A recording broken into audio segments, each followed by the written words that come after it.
Mimi naitwa Bruno Masampeta Johnson, makamu mkuu wa shule ya Godesbridge Tukuyu. Lakini Godesbridge kama inavyojitambulisha ni shule ya mchepuo wa Kiingereza, nadhani wengi wanafahamu, na imekuwa ikifanya vizuri sana kwenye mambo mengi. Kwa hiyo huwa napenda sana, natumia muda mwingi sana kutamani sana na kualika sana wazazi waite watoto wao katika eneo au katika shule hii ya Godesbridge kwa faida zao, kwa faida kubwa mbili. Faida ya kwanza ni upande wa malezi. Shule yetu sisi imejikita zaidi sana kulea na kumwandaa mtoto katika tabia njema na katika maadili. Na kiu kubwa ya serikali sasa ni kupata watu ambao ni waadilifu. Baada ya kujua hilo, tukaona na sisi katika hicho kipengele tujiboreshe sana. Tusijikite tu katika upande wa taaluma, lakini pia tujikite upande wa malezi.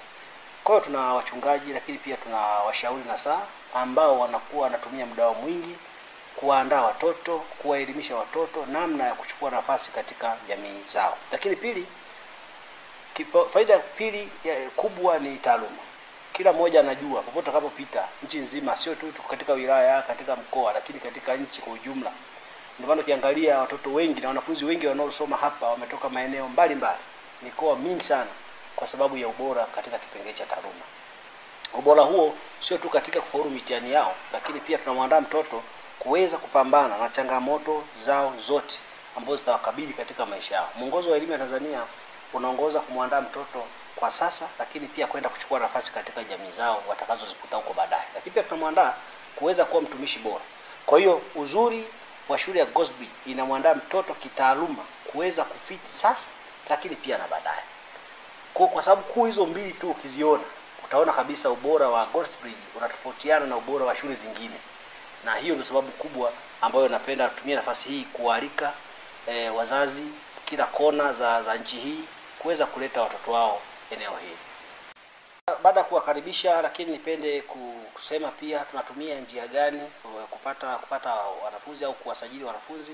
Mzazi anatakiwa yeye, kama baada ya kusikia tangazo au baada ya kusikia uzuri vyote, baada ya yote hayo mzazi atatakiwa achukue fomu.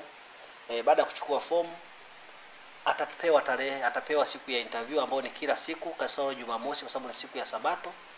Lakini pili, nafasi ya madarasa ambayo huwa kwa sasa tunapokea wanafunzi ni kuanzia darasa la awali, darasa la kwanza, la pili, la tatu, la tano na la sita. Upande wa la saba usajili umeshafungwa na upande wa la nne pia usajili umeshafungwa. Lakini kwa madarasa hayo ambayo nimeyataja ndiyo ambayo tunapokea watoto. Kwa hiyo interview ni kila siku isipokuwa Jumamosi tu ambayo ni siku ya Sabato. Kwa hiyo tunatamani sana tuchukue fursa hii kualika wazazi kuanzia sasa, tulianza toka mwezi wa kwanza, lakini tunaendelea mpaka mwezi wa 11 tukipokea wanafunzi kwa madarasa hayo tajwa, isipokuwa hayo mawili tu, darasa la 4 na la 7. Karibuni sana Godesbridge. Shule za Godesbridge, kama ulivyo ukisoma mabango yetu mengi yameandika Godesbridge Schools. Maana ya schools manake ni shule nyingi na matawi mengi. Tuliangalia watu wengi wanaweza kaangalia umbali, wanasema labda Tukuyu ni mbali, lakini tukawaza hilo na kuja na suluhisho.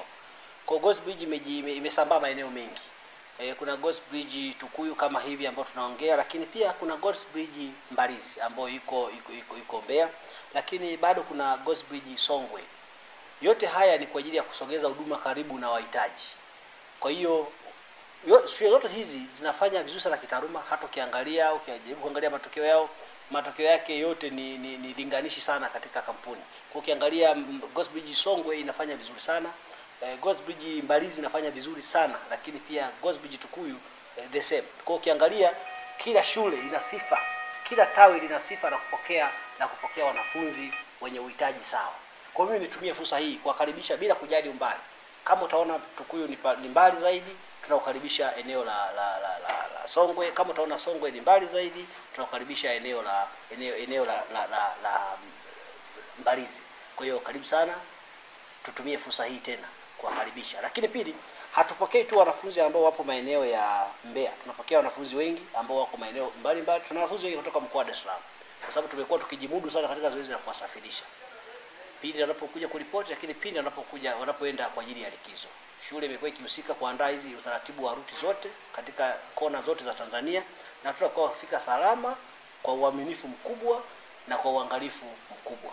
Hivyo nipende kutumia fursa hii kuasa na kuwakaribisha wazazi kuendelea kutuamini. Karibuni sana. Kwa hiyo tunatamani sana tuchukue fursa hii kualika wazazi kuanzia sasa, toka mwezi wa kwanza, lakini tunaendelea mpaka mwezi wa 11 tukipokea wanafunzi kwa madarasa hayo tajwa, isipokuwa hayo mawili tu, darasa la 4 na la 7. Karibuni sana Godesbridge tu. Shule yetu ni ya kutwa na bweni. Ni kutwa na bweni, japo asilimia kubwa wengi wako bweni, lakini upande wa day shule imekuwa ikijihusisha pia na kipengele cha kuwasafirisha wanafunzi kutumia magari ya shule maarufu kama school bus katika kona nyingi sana. Tukija upande wa Rungwe hapa tunachukua wanafunzi kutoka chuo cha magereza. Tumekuwa tukipita Lugombo, Kibwe mpaka kufika eneo la shule. Lakini bado tumeenda hadi ushirika. Tunapita ushirika, Tukuyu, tunaenda hadi kule halmashauri, tunapita eneo lile. Lakini sio hapo tu, tumeongeza ruti ndefu zaidi. Tumefika mpaka Ntokela. Kwa maana tukitoka Ntokela tunakuja kupita moja kwa moja Kiwira, basi tutakuja kuingia eneo la KK na kuelekea shuleni. Kwa hiyo ukiangalia kwa survey fupi ya wilaya ya Rungwe, asilimia kubwa maeneo mengi tunapita. Kwa hiyo kuhusu usafiri hakuna changamoto yote, na magari yetu ni imara kabisa na ni mapya yenye uwezo wa kuendana na vigezo vya serikali kama vinavyotakiwa. Kwa mtoto atakaa level seat, hakuna mtoto ambaye anasimama, wote wanakaa. Kwa hiyo ni sehemu salama sana na ni usafiri, kipengele cha usafiri shule imejikamilisha sana. Kwa sababu hatutaji mteja apate tabu anapokuwa anasafirishwa. Muda wa kuamka ni rafiki sana, sio usiku kama ilivyo maeneo mengine, ni muda wa kawaida. Sasa mtoto anaripoti muda ambao ni rafiki kabisa, ambao hautamtesa kwa ajili ya maandalizi yake ya sasa na baadaye. Karibuni sana.